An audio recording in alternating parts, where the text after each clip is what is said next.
Tunapoendelea kupokea, tafadhali tulikubaliana hii ni ibada ya maombi. Chukua nafasi hiyo kuomba ili Mungu asaidie. Alafu hapa nyuma ya familia kuna mahali ambapo tumetenga kwa ajili ya watoto wa Hillside. Tafadhali jua hii wamekuja kuthibitisha wenzao. Tafadhali tunaomba, tafadhali tunaomba, narudia mara ya tatu, tafadhali tunaomba, hebu tupatie hao watoto nafasi na tusikilize vile waelekezi wetu pale wanatoa. Tafadhali tupatie watoto nafasi, tupatie watoto nafasi tafadhali. Watoto wa Hillside tafadhali wapatiwe nafasi pamoja na walimu wao. Naomba tafadhali waelekezi tuwapatie nafasi. Thank you. Wale ambao wanatii Mungu awabariki.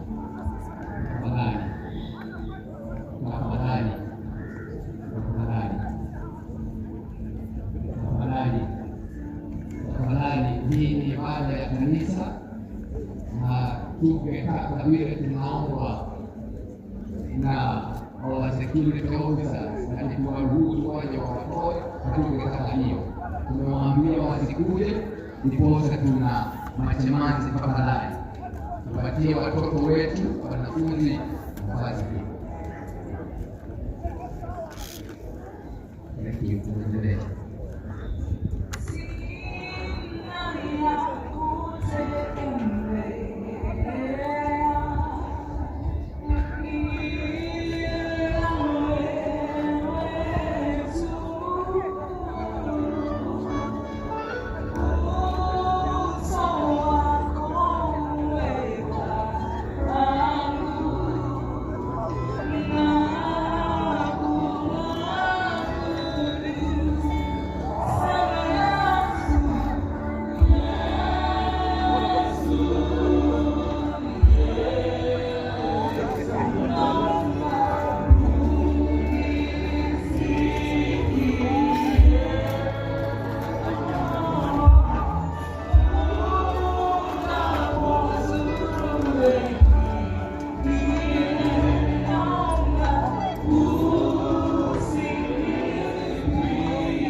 Tuma au pokee mzigo wako kwa urahisi tena zaidi kupitia Joe Parcels. Tuko kote mijini na hata vijijini. Twakuletea mzigo wako kupitia njia tofauti za uchukuzi kama bodaboda, baiskeli, pickups, lori na hata watu binafsi kwa ofisi yako ulipo. Usichoke ukimpigia dereva na maswali za umefika wapi, kwa sababu ukiwa na Joe Parcels app utamfuatilia kwa starehe zako hadi aufikishe mzigo wako. Kwa mazungumzo zaidi tupigie simu kupitia 0710605555 au 0726325555. Pia kwa tovuti yetu www.joeparcels.co.ke. Katika mitandao ya kijamii kama Instagram, Facebook na TikTok ni Joe Parcels. Wewe pia uliye na bodaboda, pickups, lori au hata baiskeli, jisajili katika Joe Parcels Riders app. Uanze kupata hela. Joe Parcels, we deliver at your doorstep. Tutume, tutafikisha.